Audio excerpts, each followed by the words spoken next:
Am I the a-hole for asking my brother to pay to use the family cabin after he refused to help restore it? A few years ago, my 35 male grandparents passed away and left behind a beautiful but very run-down lakeside cabin. It had been in our family for generations, but by the time it was passed down, it was in rough shape. The wood was rotting, the roof leaked, and the plumbing was ancient.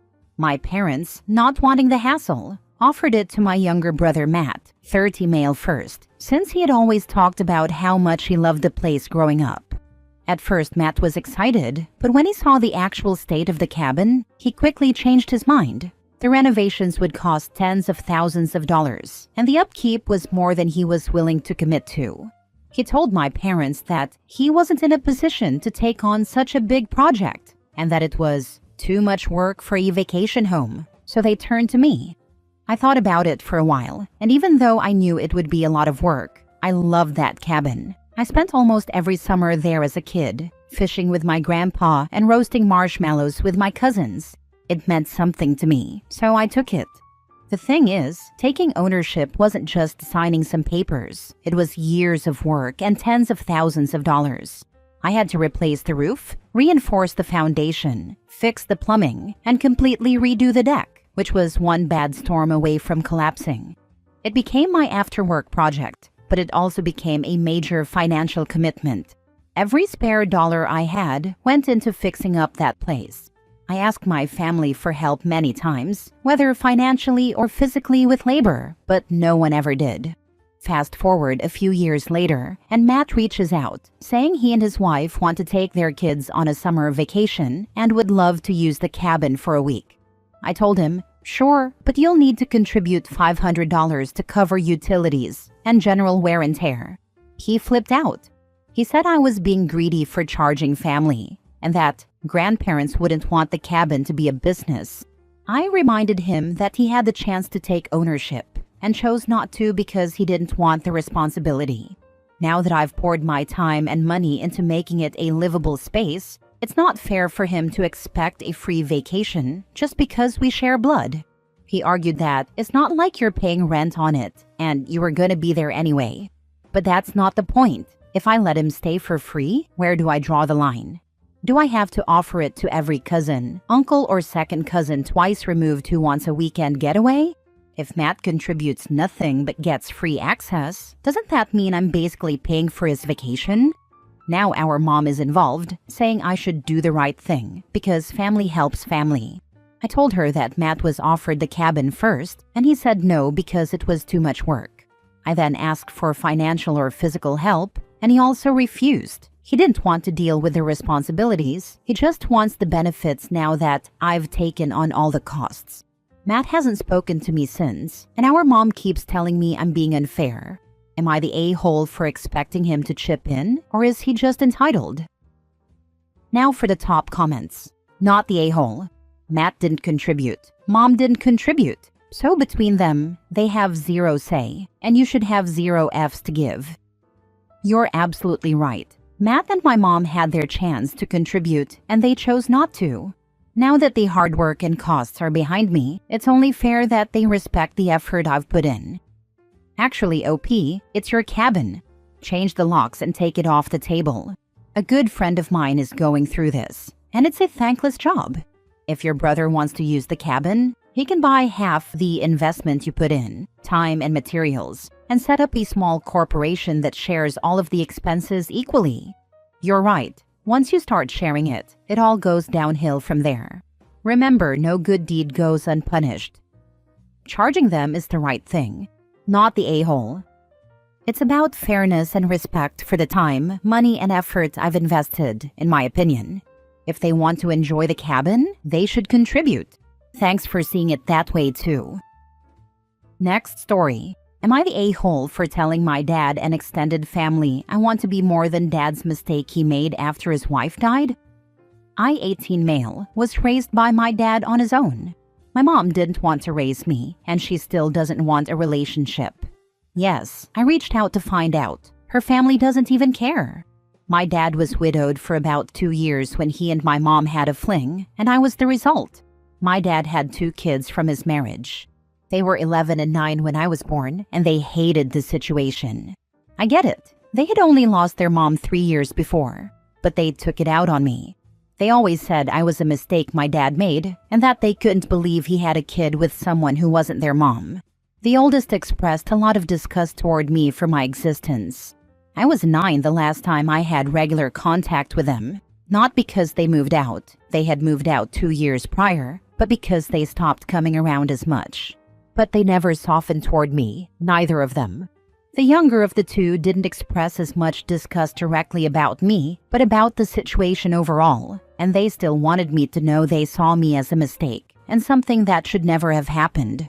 I was repeatedly told I would never be their sibling, that they had each other, and that while my dad might not want me to be violated and beaten in foster care, they sure as heck didn't care.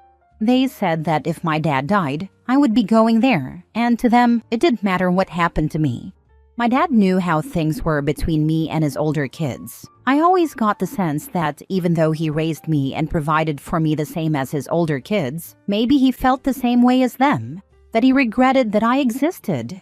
He never dated again. He still wears his wedding ring, or maybe started wearing it again, I don't know. And there were photos of his wife all over the house, their wedding photos and family photos. I couldn't look at them, or my half-siblings would get all pissy and say my existence was disrespecting their mom's memory, that I didn't deserve to look at her. My dad would tell me how much he loved and missed her, and how he wished he could have made an even bigger family with her. That without her, things felt wrong.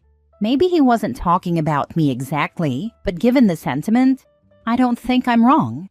But he let me do any activities I wanted, and on the outside, I'm sure he looked like an amazing dad by keeping up with my school, getting me help when I struggled, and including me even when his other kids didn't want me included. The emotional stuff is where I think the biggest problem came.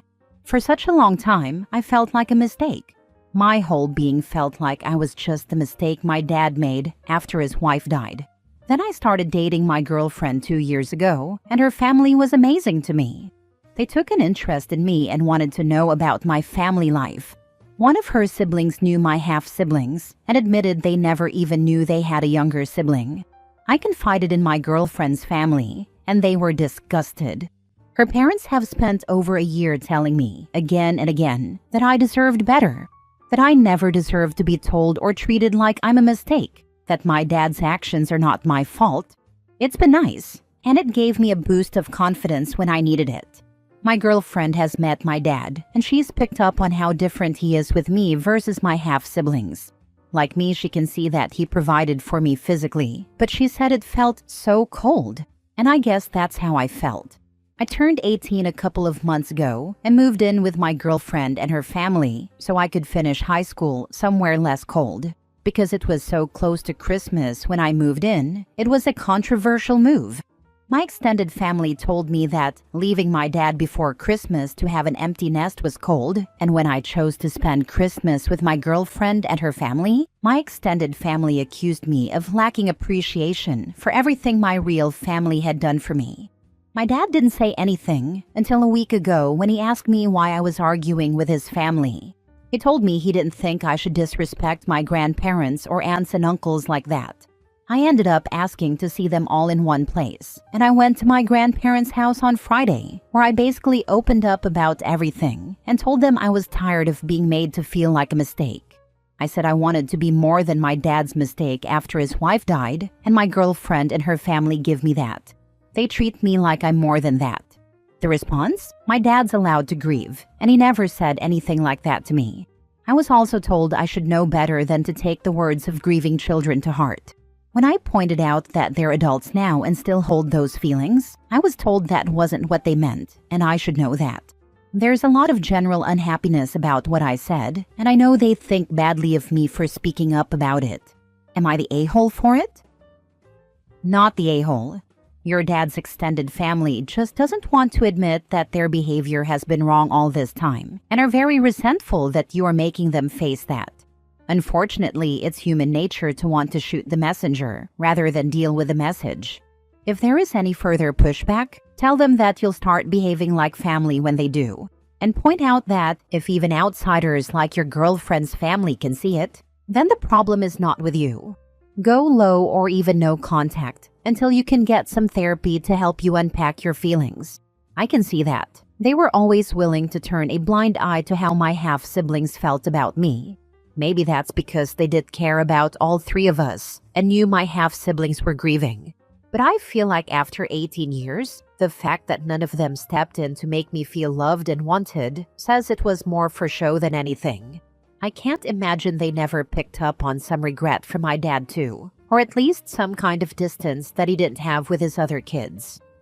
So grieving is all that's allowed? You're grieving the family you never had, a mother who didn't want you, a father who was only there in body but not spirit, and half-siblings who wished you'd been sexually abused in foster care rather than exist near them. You're grieving something you've never had. Your dad has had about 20 years to grieve his dead wife. You've spent all 18 years of your life grieving for a family that doesn't exist. You were neglected and emotionally abused, being told you have nothing to be sad about by family, all because they don't want to admit they participated in your neglect all these years. I'd say you have more right to grieve than your sperm donor. At least he can claim someone loved him once. Please get therapy, OP. You've been taught your whole life to act a certain way to appease the people who've neglected you, and that isn't healthy now that you're out of that environment. You'll finally have your chance to grow outside the label your family gave you, not the a-hole. Once I can afford therapy, I will look into it. Maybe when I go to college, I'll be able to use services offered on campus. I think the fact that they can all say they were loved is something they have in their favor over me. Right now I am loved, but for most of my life I wasn't. 16 years where nobody really loved me or wanted me hurts in a way lots of people won't understand. Next story. Am I the a-hole for refusing my girlfriend's demand that I have a talk with my 22-year-old about his breakup with her goddaughter? This past Christmas, my son JC broke up with a girl Mary he had been dating since he was 16. Mary indicated to JC that she wanted to be engaged and married within the next year. JC does not want to be married until after medical school, so he ended the relationship. Mary did not take it well. She has tried to get him to reconsider, but he has decided the relationship has run its course. My girlfriend Kelly is the godmother of Mary and best friends with her mom Sarah. I met her through my son's ex's parents. We have dated for about a year and a half, mostly long distance. Kelly moved in with me in November. She has heard from Mary and Sarah about the breakup and asked me to talk to my son about it. Basically, she wants me to get him to reconsider. I refuse. As far as I am concerned, he made a rational and mature decision to end a relationship where they fundamentally want different things. Until this week, this disagreement has not caused any real issues for us.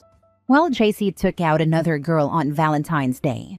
Valentine's Day was their anniversary. They had their first date on Valentine's Day in 2018.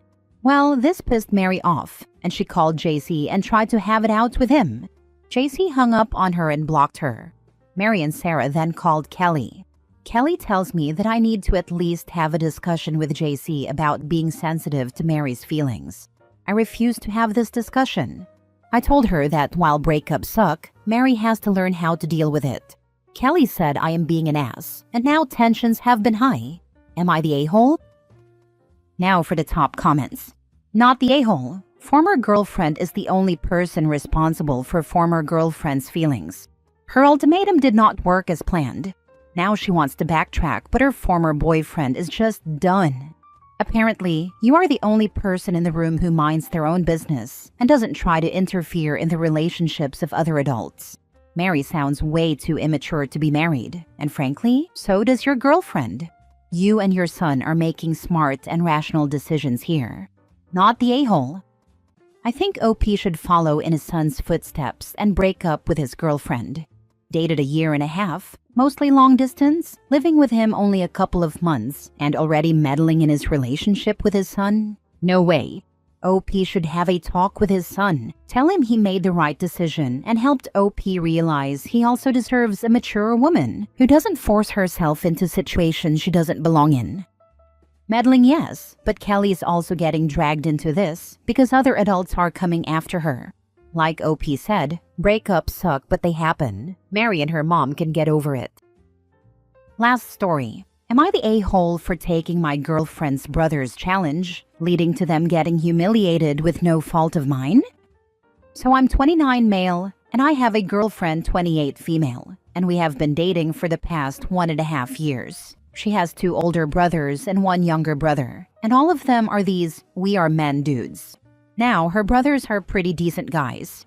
I've been around them enough to know that they just live in that headspace where every man should be big and strong. I'm 5'9", but I'm on the stocky side. Since I first met them, they have always commented on the fact that their sisters should not date a guy shorter than them. They're also super big on UFC, drinking and working out, which I'm fine with, except for drinking. I myself like UFC and working out. They always comment that she should be with someone who's a badass and not a French guy. I'm half French from my mother's side, as French men are perceived as cowards, etc. Last week on Saturday, they had a family get-together of around 20 to 30 people, and I was naturally invited. Late into the party, they started saying that she should have been with one of her exes, as they liked him for being a big, strong guy. I was a bit hurt by the comment and pushed back. Rather than backing down, they said that if I could beat them in a wrestling match, they'd consider me a man.